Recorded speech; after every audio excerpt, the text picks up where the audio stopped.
So for this section, I'm going to remain seated, but I will get you to come laying down with your feet on the floor and knees bent. If you are quite far along in your pregnancy and you have a little bit of abdominal separation, I'll get you to come down on through your side and then rolling over onto your back. If you get a little bit nauseous, lightheaded, or dizzy, totally laying flat on your back, you can take a little towel, pillow, or something and just place it under your right low back. Or if you have heartburn and this is not a great position for you, you can also prop yourself with some pillows or some yoga props here. And again, come down through your side as best you can and lay onto your back this way. So now that you've found your comfortable resting position, laying down, propped or not propped, knees are bent, feet are flat on the floor, I'll get you just to tune into your breath, tune into your pelvic floor and the perineum. And this is where I'll get you to do your own version of your Kegel. So whatever you think that is, and then what we'll do after that is I'll give you a few more specific cues and a little bit more anatomy on the proper way to connect to pelvic floor to make you more successful. So I'll get you to take a moment and just do 3 to 5 of your versions of your pelvic floor activations or your Kegels. What I want you to notice is what happens with your breath as you do that. Do you hold your breath as you Kegel? Do you suck in your breath as you connect to pelvic floor? Or do you exhale as you connect to pelvic floor? We'll go over what the more optimal strategy is, especially when you are learning how to do proper Kegels and activations as we go. But for now, I'll just get you to get a sense of what are you doing. Notice also as you do your Kegel, what is happening to your belly and your chest and your ribs. So as we talked about before, there is a very strong relationship between the respiratory diaphragm, the breath, and the pelvic floor, just based on anatomy. So now what I'll get you to do is laying in that same position is try to coordinate your version of your Kegel with your breath. So, which phase of the breath?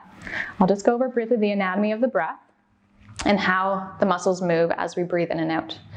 So as we breathe in, the diaphragm actually comes down in order to make room for the air in the lungs. Consequently, the organs that are suspended off of the underside of that get pushed down and pressure increases in the intra-abdominal cavity. And so then reflexively, what ideally should happen is that the pelvic floor should lengthen to accommodate for that increasing pressure and descent of the organs that sit on top.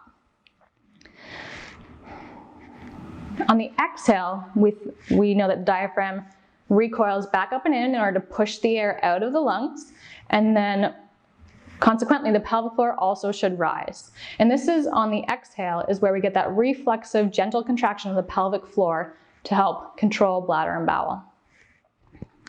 So in that way, I will get you to use your exhale to connect to your pelvic floor and Kegel. So find your 360 inhalation breath into the ribs. I'll get you to exhale and connect to your pelvic floor and hold it for the duration of your exhale.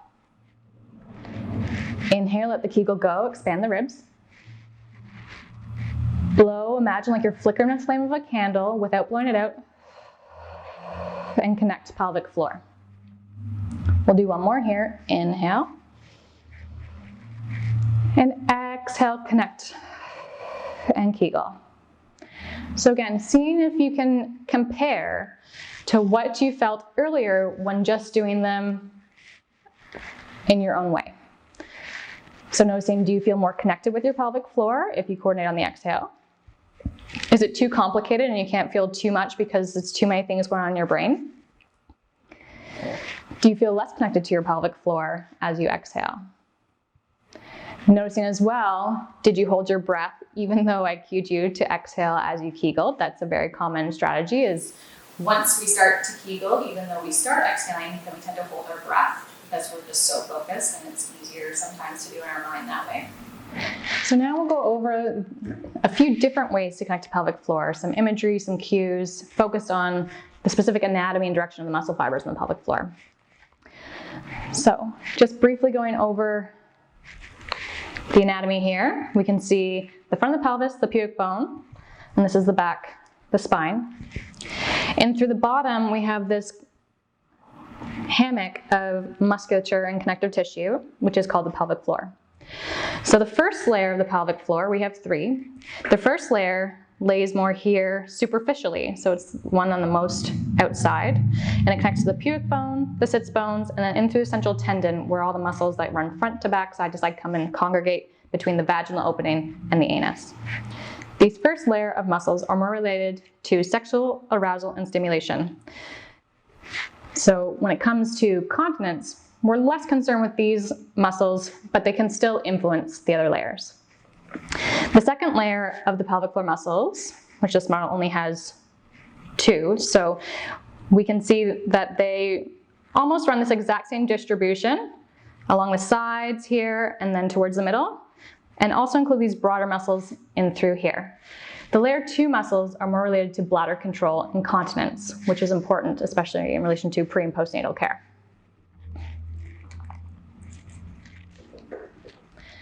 The third layer of the pelvic floor muscles are the deepest, and those help to support the internal organs of the bladder, uterus, ovaries, and rectum. And they connect from the tailbone towards the pubic bone, and then also through the sides.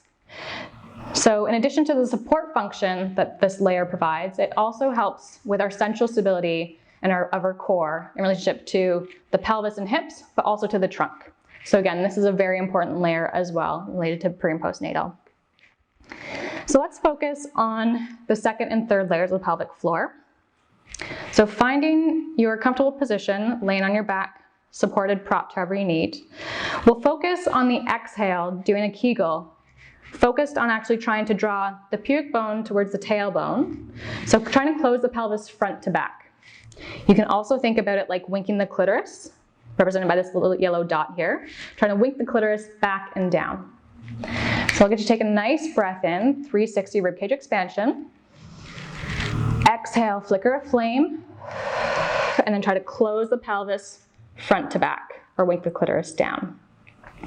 Now you can see that these muscles are quite small, so they don't have a lot of leverage or a lot of power or movement.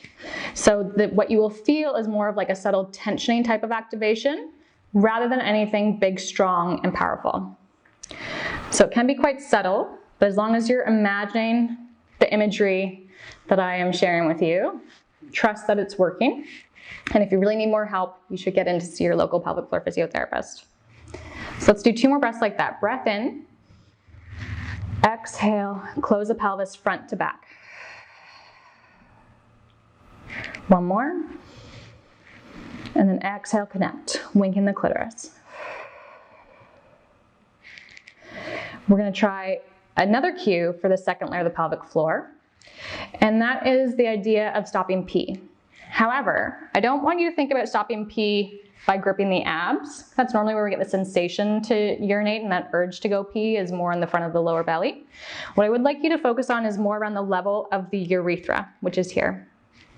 So if you can think about more of this broad circumferential muscle here, trying to cinch it in from the bottom rather than the top of the pubic bone. All right, another breath in, ribs expand. Exhale, you're stopping pee at the level of the urethra and the pelvic floor. Inhale, let that go. Exhale, connect, stop pee. Last one. Exhale, connect. Lastly, we'll focus on these transverse muscles in through here. So again, these are small, subtle tensioning type of muscles. And so on this exhale, I'll get you to think about gently drawing sits bones together.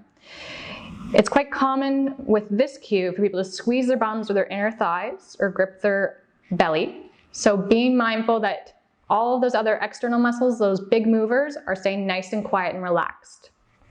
I really want you to only feel some subtle tension in through the perineum and maybe the lower abdomen, as long as this is your primary focus. So take a nice breath in, 360, expand those ribs like bucket handles.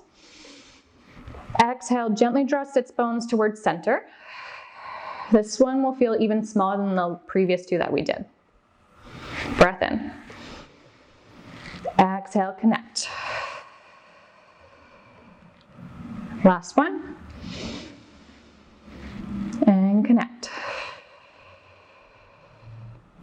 So now we're going to play the mental gymnastics game of trying to combine all three of those together. So we'll start from the top. On your next exhale, we'll think about closing the pelvis front to back or winking the clitoris down, then adding on the sensation of stopping pee and then drawing sits bones together. Okay, all on one exhale as best you can. Take a nice breath in, here we go. Exhale, close the pelvis front to back, stop pee, draw sits bones together.